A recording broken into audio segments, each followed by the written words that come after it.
முதல்ல யார் அந்த வாய்ப்பு தந்தாங்க? முதல்ல யாரும் வாய்ப்பு தரல. ஹானஸ்ட்டாக வந்து ஒரு 6 மாதம் கீழே அந்த ஆடியோ ஆப்ரேட்டர் பக்கத்தில் கொஞ்சம் இப்படியே பார்த்துட்டே இருக்கணும். அவங்க பாடுறதுலாம் பார்த்துட்டே இருக்கணும். ஒரு பாயிண்டில் வந்து எனக்கு வந்து அது அந்த வேனில் லோட் பண்ணிவிட்டு திருப்பி வரும் தெரியுமா, கச்சேரிக்கு போயிட்டு வரும்போது. அப்போ நான் சொல்லிட்டேன், சொல்லலை அந்த ஜானகிமா பாடுறதுலாம் பார்த்து ஆச்சரியமாக இருக்கும் எனக்கு. அசையவே மாட்டாங்க, மைக் ஸ்டாண்ட் இருக்கும், குட்டி புக் வச்சுக்கிட்டு அப்படியே பாடுறாங்களே இல்லைன்னு தெரியாது. அங்கே பொன்மேனி இருக்குது.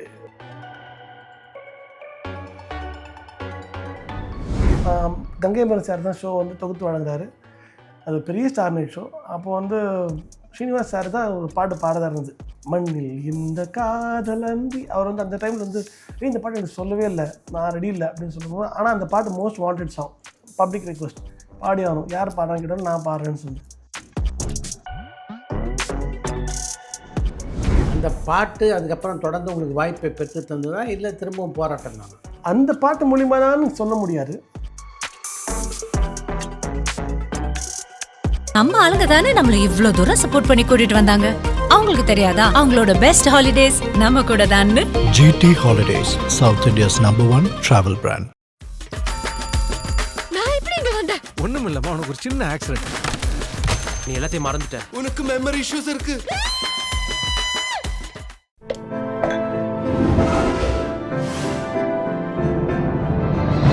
சாய் விசித்ரா. இன்றைய சாய் விசித்ரா நிகழ்ச்சியிலே பங்கு பெறுகின்ற விருந்தினர் பின்னணி பாடகர் சத்யன்.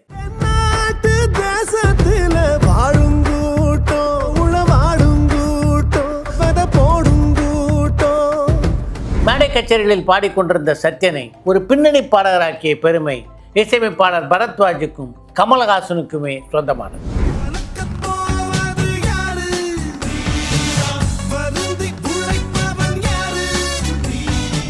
இசைஞானி இளையராஜா, ஹாரிஸ் ஜெயராஜ், சந்தோஷ் நாராயணன், யுவன் சங்கர் ராஜா, ஸ்ரீகாந்த் தேவா, சத்யா, நிவாஸ் பிரசன்னா உட்பட தென்னிந்திய இசையமைப்பாளர் பலர் இசையிலே பாடக்கூடிய வாய்ப்பினை பெற்ற சத்யன் ஒரு இசையமைப்பாளரும் கூட.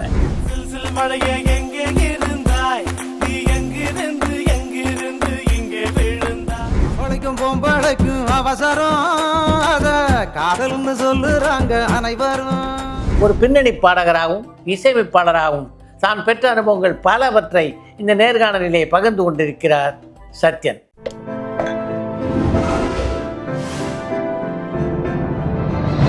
சாய் விசித்ரா.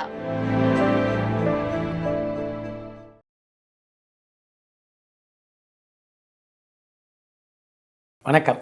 வணக்கம் சார். உங்கள் வீட்டில் யாரும் இசைத்துறையில் சம்மந்தப்படலை, நீங்கள் எங்கேருந்து இசைத்துறைக்கு வந்தீங்க? எனக்கு சின்ன வயசுலேருந்து நான் மேடையில் பாடணும்னு ஒரு ஆசை தான். கச்சேரியில் பார்க்கும்போது அது அந்த ஸ்டேஜில் ஏறி நமக்கு பாடினா எப்படி இருக்கும், நம்ம கரெக்டாக பாடுவோமா அப்படிங்கிற ஒரு நமக்குள்ள ஒரு ஒரு தேடல் தான். சரி. ஸோ அதை நோக்கி நான் மேடை கச்சேரியில் வாய்ப்பு கேட்ட அலையாக இருந்துச்சேன். ஸோ அப்படி ஐ காட் சான்ஸ் மேடையில் பாடுறதுக்கு. அண்ட் அதை நோக்கி தான் இவ்வளோ தூரம். முதல்ல யாரும் வாய்ப்பு தரல. ஹானஸ்ட்டாக வந்து நிறைய இடத்துக்கு வந்து லைட் மியூசிக் வந்து அப்போ வந்து சரி வா தம்பி அப்படி கூப்பிட்டாங்க. அப்புறம் 10th ஸ்டாண்டர்ட் நம்ம படிச்சுட்டு இருக்கிறேன். சரி. போனேன். அப்புறம் இன்ஸ்ட்ருமெண்ட் தூக்கிறதுக்கும் இல்லை ஸ்பீக்கர்ஸ் பாக்ஸ் தூக்கிறதுக்கு மட்டும் தான் நம்ம யூஸ் பண்ணுவாங்க. பாடவே விட மாட்டாங்க. ஒரு 6 மாதம் சேர்க்க மாட்டாங்க, சேர்க்கவே மாட்டாங்க. ஒரு 6 மாதம் கீழே அந்த ஆடியோ ஆப்ரேட்டர் பக்கத்தில் கொஞ்சம் இப்படியே பார்த்துட்டே இருக்கணும். அவங்க பாடுறதுலாம் பார்த்துட்டே இருக்கணும். ஒரு பாயிண்டில் வந்து எனக்கு வந்து அது அந்த வேனில் லோட் பண்ணிவிட்டு திருப்பி வரும் தெரியுமா, கச்சேரிக்கு போயிட்டு வரும்போது. அப்போ நான் சொல்லிட்டேன், நான் என்னை பாடவே விட மாட்டீங்களேண்ணா அப்படின்னு கேட்டேன். நான் பாடலாம் வெயிட் பண்ணு அடிச்சுட்டாங்க. அண்ணா நீங்கள் தப்பாக பாடுறீங்கண்ணா அப்படி சொல்லி காட்டினேன் அவங்ககிட்ட. அந்த டீம் லீடர்கிட்டே சொல்லி காட்டினேன். உடனே அது மண்டமலே கொட்டினார், என்ன கொட்டிட்டாரு. நான் அப்புறமா ஓடி வந்துட்டேன். அது பக்கம் போகவே இல்லை. ஏன்னா திருப்பி இது மாதிரிலாம் போனால் நல்லா இருக்காது. ஏன்னா அவங்க நமக்கு ஃபீல் பண்ணது நான் சொன்னேன், நீங்கள் தப்பாக பாடுங்க அந்த பாட்டு, புள்ளத்தை எழுத்தா வந்து அழகில எல்லா பாட்டு, ஆனால் நீங்கள் தப்பாக பாடுறீங்கண்ணா அப்படின்னு சொன்னதுனால அவர் ரொம்ப ஹர்ட் ஆகிடுச்சு. உடனே மண்ணிலே கொட்டார், தம்மா துட்டு பையன் நீ எப்படி பேசலாம்னு. அப்புறம் நான் போகவே இல்லை. அப்புறம் ஒரு பாயிண்டில் வந்து எங்கள் அப்பாவுடைய ஃப்ரெண்ட் பையனுக்கு கல்யாணம், அதே டீம் பர்ஃபார்ம் பண்ணுறாங்க. ஆனால் எங்கள் வீட்டில் நான் போய் சொல்லிட்டு தான் போவேன். கச்சேரி போனேன், இன்றைக்கி பாட்டு பாடினேன், எல்லாம் கை தட்டினாங்க. அப்போ நெக்ஸ்ட் டே அனுப்புவாங்க. 10th படிச்சுட்டு இருக்கிறதுனால ஸ்கூலில் படிக்கணும் பையன், மியூசிக்லாம் போகக்கூடாதுன்னு நினச்சிட்டு இருக்கும்போது அப்புறமா எங்கள் அப்பா கேட்டார், இந்த டீம் தானே நீ பாடிக்கிட்டு இருந்த அப்படின்னு கேட்டாங்க. ஆமாம் பாடினேன். அப்படியே அமைதியாக இருந்தேன். சரி போய் பாடுறேன்னு சொன்னாங்க. சரி இப்போ பாட சொல்லிட்டு அமைதியாக உட்காந்துட்டே இருந்தேன். எங்கள் அப்பா ஒரு பாயிண்ட்டை பார்த்தார், அந்த டீம் லீடர்கிட்ட போயிட்டார். எங்கள் அப்பா வந்து ஒரு அரசியலில் ஒரு ஸ்ட்ராங்கான ஆளுங்கனால அப்போ வந்து நீ நம்ம பையன் தெரியும்ல, ஏன் இன்னும் பாட விடாமல் வச்சிருக்கேன் ஒரு சொன்னால் அந்த டீம் லீடர் வந்து சரி நான் பாட வைக்கிறேன் அப்படின்னு சொல்லிட்டு வந்து என்னை கேட்டார். அவர் என்ன பாட்டு பாடுறேன் அப்படின்னு கேட்டார். உள்ளத்து எழுத்தா அழகிலே சரியா பாடாத பாடல சரியா பாடிடுறது அந்த பாட்டை பாடுறேன்னு சொன்னேன். ஸோ பாடினேன். அன்றைக்கி தான் ஃபஸ்ட்டு அந்த மேடையிலேருந்து பாடுறேன். பாடிட்டு வந்துட்டேன். வந்ததுக்கு அப்புறமா ஒரு ஃபியூ டேஸில் வந்து விநாயகர் சதுர்த்தி வருது. விநாயகர் சதுர்த்தி ஆச்சுனாலே நான் வந்து அப்போ சின்ன பையன், வீட்டு பக்கத்தில் கோயில், இந்த பிள்ளையார் கோயிலெலாம் வந்து மைக் செட்லாம் போட்டுட்டு குட்டி பசங்களாம் பாடலாம் அப்படிங்கிற மாதிரி. ஸோ நான் அந்த மைக் அந்த இடத்த யூஸ் பண்ணிப்பேன், ஒரு வருஷமும் யூஸ் பண்ணிப்பேன். ஸோ அந்த வருஷமும் வேகமாக கிளம்பிட்டு இருக்கும்போது என் வீட்டுக்கு ஒருத்தர் வராரு. இந்த கல்யாணத்துக்கு பார்க்க வந்திருந்த ஒரு ஆர்கெஸ்ட்ராக்காரர், ஜெசிராக்ஸ் ஆண்டனின்னு பெரம்பூரில். அவர் வந்துட்டு நமக்கு இன்னைக்கு கச்சேரி இருக்குது, ஆனால் சிங்கர் இல்லை, நீ வரைய தம்பி, நீ பாடுறதை நான் பார்த்தேன், நல்லா பாடுற நீ அப்படின்னு வீடு தேடி வந்திருந்தார். அப்போது சரி ஓகே நம்ம இங்கே கிளம்பிட்டு இருந்தோம், நம்ம இப்போ இங்கே போக சொல்லி கால் வருது, அருமை அப்படின்னு சொல்லிட்டு அன்னைக்கு ஆரம்பிச்சது தான். மேடையில் யாரெல்லாம் பாடுறதை பார்த்து வியந்திருக்கீங்க? லைட் மியூசிக்கில் பாடுறவங்களே நிறைய பேரை பார்த்தே ரொம்ப ஆச்சரியமாக வியந்திருக்கேன். சில சிங்கர்ஸ்லாம் வந்து நாகேஷ்னு ஒருத்தர் லைட் மியூசிக்கில் நார்த் மெட்ராஸில் பயங்கரம், அவரெல்லாம் பாடுறதை பார்த்தா செம்மையாக இருக்கும். கமல்ஹாசன் எப்படி ஸ்டேஜில் பாடுவாரோ அது போல் பாடுவார். அப்புறம் அனந்து, இவங்களாம் அந்த ஸ்டேஜில், அனந்து கூடலாம் ஸ்டேஜில் பண்ணணும்னு ரொம்ப ஆசை எனக்கு. ஏன்னா அவங்க பாடுறது பயங்கரமாக இருக்குது, என்ன இருக்குது நமக்கு தெரியாத விஷயத்தை அவங்க பண்ணுறாங்களே அப்படிங்கிற ஒரு இந்த க்யூரியாசிட்டி. ஸோ அவங்க கூட ட்ராவல் பண்ணணும். ஸோ அந்த மாதிரி லைட் மியூசிக்கில் நிறைய பேர் அப்படி பார்த்து ரொம்ப ஆச்சரியப்பட்டது. அப்புறமா சினிமாவில் நமக்கு சொல்ல வேண்டியதில்லை, எட்டாத கண்ணிங்கிற பாயிண்டில் நான் எஸ்பிபி சார், ஹரிஹரன், சங்கர் மாதன் இவங்களாம் வச்சுருந்தேன். சாரக பறவைகள்னு ஆர்கெஸ்ட்ரா சேர்ந்ததுக்கு அப்புறமா அண்ட் ஜானகி அம்மா கூட பெர்ஃபார்ம் பண்ணுறதுக்கு, ஸ்வர்ணலதா கூட, மால்குடி சுபா, மனோஜ் சார் இவங்க கூடலாம் பெர்ஃபார்ம் பண்ணுறதுக்கான வாய்ப்பு எனக்கு கிடச்சிது. நான் யாரெல்லாம் பார்க்க முடியாதுன்னு நினச்சேனோ அவங்களாவே பார்க்க ஆரம்பித்தேன், அவங்க கூட ட்ராவல் பண்ண ஆரம்பித்தேன். எல்லாருமே ஒரு இன்ஸ்பிரேஷனாக தான் இன்றைக்கி வரைக்கும் பார்த்துட்ருக்கேன். இது நடக்கும்னு எதிர்பார்க்கல, பட் இது நடக்கும்போது அது சூப்பராக இருந்துச்சு. அவங்க பாடுறதை பார்ப்பேன், ஏன்னா ரொம்ப அப்சர்வ் பண்ணுவேன், எல்லாருமே அப்சர்வ் பண்ணுவேன். இன்றைக்கி வரைக்குமே அது இந்த லேர்னிங் ப்ராசஸ் எனக்கு அப்படி தான், யார் என்ன பண்ணுறாங்க எப்படி பண்ணுறாங்க அதை பார்த்துட்டு ஓகே அப்படின்னு ஒரு டிப்ஸ் எடுத்துப்பேன். சொல்லலை ஜானகிமா பாடுறதுலாம் பார்த்து ஆச்சரியமாக இருக்கும் எனக்கு. அது செய்யவே மாட்டாங்க, மைக் ஸ்டாண்ட் இருக்கும், குட்டி புக் வச்சுக்கிட்டு அப்படியே பாடுறாங்களா இல்லைன்னு தெரியாது. அங்கே பொன்மேனி இருக்குது வாட் எவர் சாங், அந்த சாங் எது பண்ணாலும் எங்கேருந்து அந்த குரல் வருது, ஸோ அதை எப்படி ஹேண்டில் பண்ணுறாங்க அது எல்லாத்தையும் பார்த்துட்டே இருப்பேன் நான். அண்ட் எங்கள் டீமில் சாரகப்பறையில் பாடும்போதும் மற்ற சிங்கர்ஸ் எப்படி பாடுறாங்க அதெல்லாம், ஆனால் நான் எதையும் பார்த்துட்டு அதே மாதிரி பண்ணணும்னு நினைக்க மாட்டேன். ஸோ அவங்க என்ன பண்ணுறாங்களோ அதில் எனக்கு எதெல்லாம் தேவைப்படுதுங்கிற மாதிரி நான் எடுத்துப்பேன். ஸோ அப்படி தான் எந்த நானே தனித்தனியாக தான் ஒன்று நான் எடுத்துக்கிட்டேன். எஸ்பிபி சார் பாடுறது, ஒரு தடவை அவர் கூட ட்ராவல் பண்ண பாரிஸ்க்கு போகணும், அப்போல்லாம் வந்து எனக்கு குரல் ஃபுல்லாக போயிடுச்சு, பயங்கர கோல்டு, பயந்துகிட்டே இந்த ஸ்டேஜ் ஏற போகிறோம், எனக்கு சரியாக ஆகலை. அப்போலாம் சார் வந்து சொன்னார், அது உன் மைண்டில் இருக்குது சார், எஸ்பிபி சார் சொன்னார், உன் மைண்டில் தான் உனக்கு கோல்டாக இருக்குது, உன்னால் பாட முடியாதுங்கிறது பயம் இருக்குது, அதை மட்டும் நீ மாற்றிட்டேன்னு சொன்னால் நீ ஸ்டேஜில் பாடிடுவேன் அப்படின்னு சொன்னார். அவர் சொன்னதை மைண்டில் வச்சுக்கிட்டு நான் ஸ்டேஜ் போனால் பாடிட்டேன் சார். அது வரைக்கும் எனக்கு இந்த பயம் இருந்துன்னே இருந்துச்சு, நான் பாட முடியாது, என்னென்னமோ பண்ண போகிறோம் ஒன்றும் அப்படிங்கிற பயத்தில் இருக்கும்போது அவர் சொன்னால் அந்த ஸ்டேஜுக்கு முன்னாடி சைடில் நின்று சொன்னார். அப்போ நீ சொல்லிட்டு ஒரு ஹாட் வாட்டர்லாம் கொடுத்தாரு, நான் குடித்தேன். சித்ரா காலாம் இப்போ இருந்தாங்க, நான் ஒரு மாத்திரை தரேன் அப்படின்னு சொல்லி மாத்திரைலாம் கொடுத்தாங்க, போட்டுட்டேன். ஆனாலும் அந்த நர்வஸ்னஸ் எனக்கு போகவே இல்லை, பட் ஸ்டேஜில் பாடிட்டேன் அந்த பாட்டை. அதுவும் கண்ணன் வந்தான் அந்த மாதிரி பாட்டுங்க அப்போ பாடினது. ஸோ ஹை ரேஞ்ச் சாங்கு அதுவும் பாட முடிஞ்சது பிகாஸ் ஒன்லி எஸ்பிபி சார் இந்த பிளாக்கை ரிலீஸ் பண்ணார் பிரெயின்லேருந்து. ஸோ அங்கே நான் லேர்ன் பண்ணிக்கிட்டது ஒன்று இந்த மாதிரி தான். ட்ராவல் பண்ணும்போது லேர்னிங் ப்ராசஸ் தான் சார். பெருசாக ஆச்சரியப்படுறதை விட அது என்ன இருக்குதுங்கிற க்யூரியாசிட்டி தான் எனக்கு தெரிஞ்சுக்கிறது தான் தோணுச்சு. பல நாடுகளில் பாடியிருக்கீங்க, இதில் உங்களை கவர்ந்த மேடை கச்சேரி அப்படின்னு எந்தெந்த கச்சேரிலாம் சொல்லலாம்? ப்ளேபேக் சிங்கராக 2003 வசூல் ராஜாவில் ஆனதுக்கு அப்புறமா முதல்ல ஃபாரின் போகிறேன், ஃப்ளைட் ஏறுறேன், அதுதான் மலேசியாவுக்கு பினாங்கு போகிறோம். பரத்வாஜ் சாருடைய தலைமையில் ஒரு 80 பேர் கொண்ட குழுவோட, அதில் வந்து எம்எஸ்வி சார் இருக்கார், ராமமூர்த்தி சார் இருக்கார், மனோவன் இருக்கார், சித்ராக்கா, ஸ்ரீனிவாஸ் சார், எல்லா சிங்கர்ஸுமே ஸோ கால்டு எல்லா பெரிய சிங்கர்ஸ் இருக்காங்க. எனக்கு புரியல, நான் வந்து க்ளவுட் 9ல் இருக்கிறேன் ஆக்சுவலி. அந்த ஃப்ளைட்டுக்கு போகிற அந்த தருணத்துலேருந்து அந்த அந்த ஈவெண்ட் அன்ஃபார்ச்சுனேட்லி எனக்கு பாட்டு இல்லை, பட் நான் கோரஸ் பேக்கப் மாதிரி பரத்வாஜ் சாரோட போகிறேன். அங்கே போனதுக்கு அப்புறமா வந்து கங்கை மரன் சார் தான் ஷோ வந்து தொகுத்து வழங்குறாரு, அது பெரிய ஸ்டார் நைட் ஷோ. அப்போ வந்து ஸ்ரீனிவாஸ் சார் தான் ஒரு பாட்டு பாடதாக இருந்தது, மண்ணில் இந்த காதல் அன்றி. அவர் வந்து அந்த டைமில் வந்து இந்த பாட்டு எனக்கு சொல்லவே இல்லை, நான் ரெடி இல்லை அப்படின்னு சொல்லும்போது, ஆனால் அந்த பாட்டு most wanted song public request பாடி ஆகணும். யார் பாடுறான்னு கேட்டாலும் நான் பாடுறேன்னு சொன்னேன். ஸோ அன்றைக்கி நான் பாடினேன். ஸோ எனக்கு பாட்டு இல்லாத போது அந்த பாட்டு ஒன்று அமைஞ்சது. அண்ட் ஆப்வியஸ்லி கலக்க போது அந்த ஒரு சாங் இருந்துச்சு. அப்போ தான் வசூல் ராஜா பாடினோம். அது பயங்கர ஹிட். அப்போது அந்த பாட்டு பாடினேன். இன்னொரு சாங் அந்த பாட்டு அமைஞ்சது. ஸோ இந்த அனுபவம் வந்து என்னால் மறக்கவே முடியாது. எனக்கு ஒரு சாங்கும் ஞாபகத்தில் இருக்குது. சிச்சுவேஷன் அவ்வளோ of the crowd and first foreign experience எல்லாமே அது மறக்கவே முடியாது சார். எல்லா பாட்டுக்கும் தயாராகிடுவீங்களா நீங்கள்? குருட்டு நம்பிக்கை தான். கேட்டிருக்கோம், ஏன் பாட முடியாது அப்படிங்கிற ஒரு தைரியத்தில் நான் பாட்டு பாடிடுவேன். சில பாடல்கள் ப்ராக்டிஸ் பண்ணணும்னு நினச்சிட்டு பாடுவேன். நிறையா சாங்ஸ் அப்படி கேட்டு கேட்டு பழகினதுனால அந்த ஒரு தைரியம் வந்துடுது.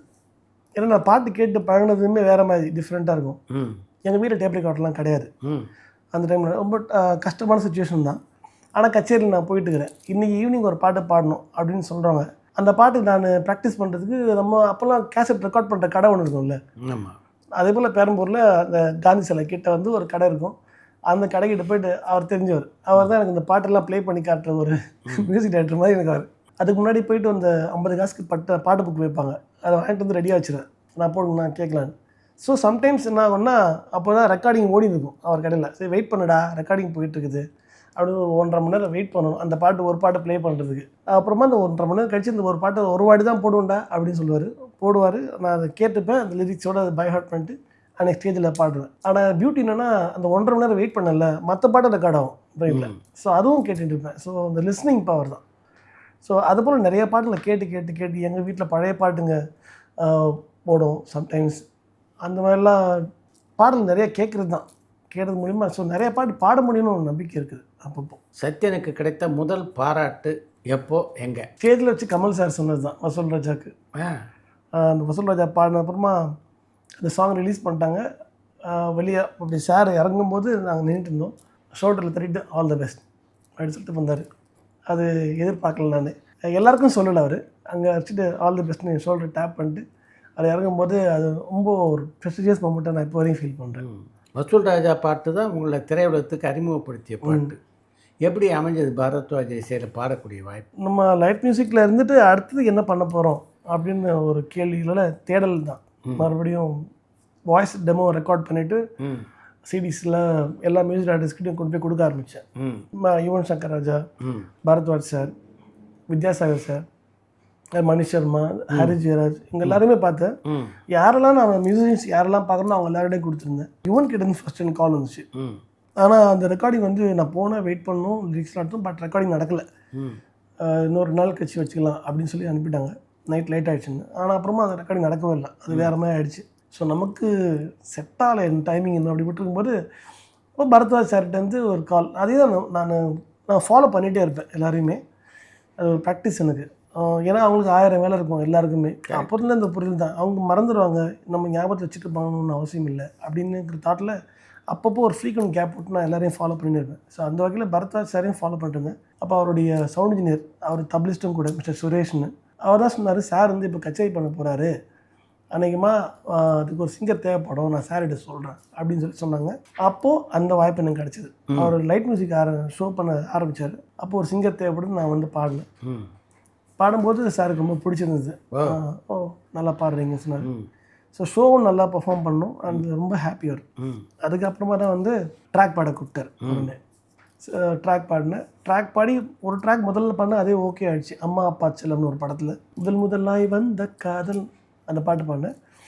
அது ஓகே பண்ணிட்டாங்க. அதுக்கப்புறமா நிறைய ட்ராக் பாட ஆரம்பித்தோம். அந்த வகையில் தான் இந்த வசூல் ராஜா ட்ராக்லாம் நடந்துச்சு. ஆனால் ஃபஸ்ட்டு ரிலீஸ் ஆனது வசூல் ராஜா, கலக்க போறியார். அதுக்கப்புறமா தான் அந்த அம்மா அப்பா செல்லமும் ரிலீஸ் ஆச்சு. ஸோ அதே மாதிரி தான் வசூல் ராஜாவுக்கு அந்த ட்ராக் பாடினேன். அண்டு முதல்ல வேறு லிரிக் இருந்துச்சு, பல்லவி. சரணம் வந்து கமல் சார் தான் பாடியிருக்காரு. ஸோ சார் தான் ஃபுல் சாங் பாடணும். சார் பாடும்போது இந்த ஃபஸ்ட்டு பல்லவி லிரிக் நல்லா இல்லை, வேறு லிரிக் மாற்ற சொல்லுங்கள் அப்படின்னு சொல்லியிருக்காரு. அதனால சரணம் மட்டும் பாடிட்டார். இன்னொரு நாள் இந்த ஆலர்பட்ட அந்த பாட்டு ரெக்கார்டிங் இருக்கு இல்லையா, அது பாடும்போது இதை ரெக்கார்ட் பண்ணிக்கலாம் அப்படின்னு சொன்னார். அகைன் லிரிக்ஸ் மாற்றி வந்துருந்துச்சு. அந்த லிரிக்ஸ் நான் ட்ராக் பாடினேன். ஏவிஎம் ஸ்டுடியோவில் தான் பாடினேன். அந்த ட்ராக் பாடி முடிச்சுட்டு கமல் சார் வந்து பாட ரெடியாக வந்து கேட்கும்போது, இப்போ நம்ம ஆடியோவில் கேட்குற இந்த வேர்ஷன் ஃபஸ்ட்டு பல்லவி ஃபுல்லாக இருந்து சரணம் வருது. அந்த பல்லவி யார் பாடினாங்கன்னு கேட்டிருக்காரு சார். ஒரு புது பையன் சத்யன்னு சொன்னோன்னே அந்த வாய்ஸ் எனக்கு மேட்ச் ஆகுது. அது அப்படியே இருக்கட்டும் அப்படின்னு விட்டுட்டாரு. அருமை. நம்ம அடுத்த சாங் போயிடலாம் அப்படின்னு சொல்லிட்டு அவர் விட்ட வழி தான் அது. கமல்ஹாசன் அளித்த வாய்ப்பு தான் அது. அருமை அருமை. 2 பேருக்குமே ஈக்குவலாக பரத்வாஜ் சாருக்கும் அந்த மாதிரி தேங்க்ஸ் சொல்லி ஆகணும். ஏன்னா சொல்லிக் கொடுத்த விதம், பாடும்போது ஒரு ட்ராமா இருக்கணும், அந்த வேர்டு எனக்கு இன்னும் ஞாபகம் இருக்குது. ஸோ ட்ராமா வேணும் சிங்கருக்கு அப்படின்னு சொன்னது எல்லாமே. It's a very good mentor. கலக்க போவது யாரு நீதான், நிலைக்க போவது யாரு நீதான், வருந்தி உழைப்பவன் யாரு நீதான், வயசை தொலைத்தவன் யாரு நீதான், உனக்குத்தானே கொடுக்க வேண்டும் டாக்டர் பட்டம், டாக்டர் வாழ்க ராஜா வசூல் ராஜா MBBS. அருமை அருமை. இந்த பாட்டு எப்படிப்பட்ட வரவேற்பை சத்யனுக்கு பெற்று தந்தது? நான் வந்து இந்த பாட்டு ரிலீஸ் ஆனதுக்கு அப்புறமா இது ஹிட் சாங் அதுவுமே என் மைண்டில் இல்லை. நம்ம அடுத்தடுத்து நிறையா பாடணுங்கிறது மட்டும் தான் எனக்கு மைண்டில் ஓடிட்டு இருந்துச்சு. ஆனால் எனக்கு ஃபோன் ஒருத்தரா, டேய் ஃப்ரெண்ட்ஸ் எல்லாம் ஃபோன் பண்ணி, மச்சான் தெரியுமா இந்த பாட்டு செம்ம ஹிட்ரா, டேய் எங்கே பார்த்தா இந்த பாட்டு தான் ஓடுது, செம்ம ஹிட் சாங்டா. அப்படி பேசும்போது தான் ஓகே நம்ம ஓப்பன் பண்ணியிருக்கோம், ஏதோ ஒரு விஷயம் நடந்திருக்கு அப்படின்னு அதை புரிஞ்சிக்க ஆரம்பித்தேன். இன்னைக்கு வரைக்குமே அந்த பாட்டு காலத்தாடி நிற்குது. ஆமாம் ஆமாம். Thank God. அந்த பாட்டு அதுக்கப்புறம் தொடர்ந்து உங்களுக்கு வாய்ப்பை பெற்று தந்ததா இல்லை திரும்பவும் போராட்டம் தானா? அந்த பாட்டு மூலிமா தான் சொல்ல முடியாது. நான் தனிப்பட்ட பொருளே நான் அப்போ எல்லாரையும் பார்த்துட்டு தான் இருந்தேன். அப்போத்துலேருந்து இப்போ வரைக்குமே சார் நான் எல்லாரையும் போய் பார்த்துட்டு தான் இருக்கிறேன், எல்லாருக்கும் ஃபோன் பண்ணி பேசிட்டு தான் இருக்கிறேன், ரீச் பண்ணி தான் இருக்கிறேன். நான் ஸ்டாப் பண்ணுற ஐடியாவே இல்லை. ஏன்னா அதான் நம்ம முன்னாடி சொன்னது தான், அவங்களுக்கு 1000 வேலை இருக்கும். ஸோ அந்த ஃபாலோ அப் பண்ணியிருப்பேன். ஸோ அப்படி மறுபடியும் யுவன் சங்கர் ராஜா கால் வந்தது. ஒரு விஷயம் என்னென்னா, அப்போ எனக்கு அம்மா போட்டுருந்துச்சு கால் வரும்போது, பாட்டு ரெக்கார்டிங் கொடுக்கும்போது. அன்றைக்கி தான் ஃபஸ்ட்டு தண்ணி ஊற்றிருக்காங்க. கால் வந்தோன்னே நான் கிளம்பி வந்துட்டேன். வெளியே போகவே கூடாது ஆக்சுவலி. ஆனால் கிளம்பி போயிட்டு அறிந்து மரியாமலும் படத்தில் சில்சில் மழைன்னு வருஷம் அது பாடியாச்சு. பட் பாடவே முடியாத நிலைமை, உடம்பு ஃபுல்லாக ஜுரமாக இருந்தது. அந்த மாதிரி இருந்துச்சு. நாங்கள் காட்டிக்கல, எதுவுமே சொல்லிக்கலாம். பாடி முடிச்சதுக்கு அப்புறம் தான் சொன்னேன், சாரி நான் வந்திருக்கவே கூடாது, எனக்கு அம்மா போட்டிருக்குது அப்படின்னு சொன்னாங்க. அடப்பா இது முன்னாடியே சொல்லக்கூடாதா, இன்னொரு நாள் வச்சுக்கலாமா ரெக்கார்டிங் அப்படின்னு சொன்னாங்க. அந்த நம்பிக்கை எனக்கு இல்லை, கிடைக்கிறத விடக்கூடாது அப்படின்னு சொல்லிட்டு நான் அந்த பாடிட்டு வந்தேன். ஸோ யுவனுக்கு பாடின ஃபஸ்ட்டு பாட்டு அறிந்து மரியாமலும்.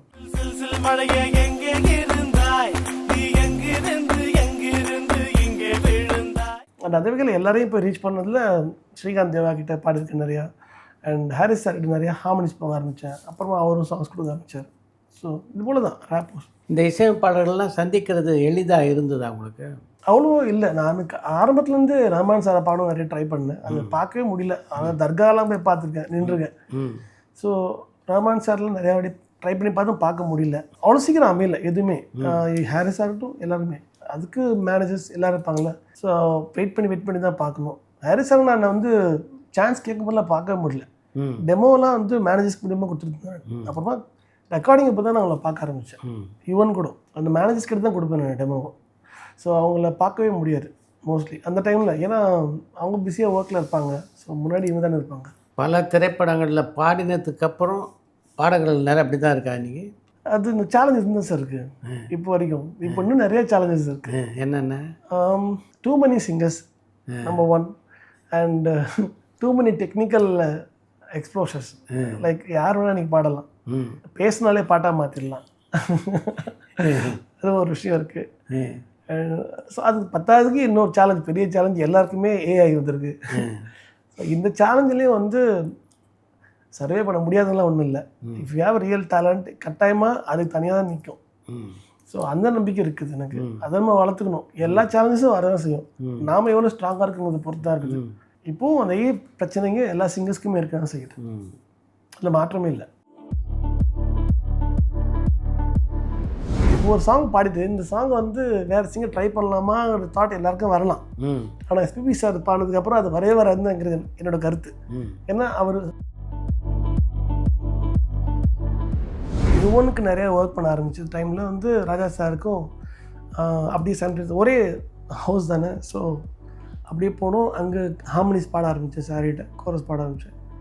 அப்போ வந்து சந்தோஷ் நாராயண இசையில் பாடினது பயங்கர டெக்னாலஜி சார், டெக்கி கை. ஓய்யோ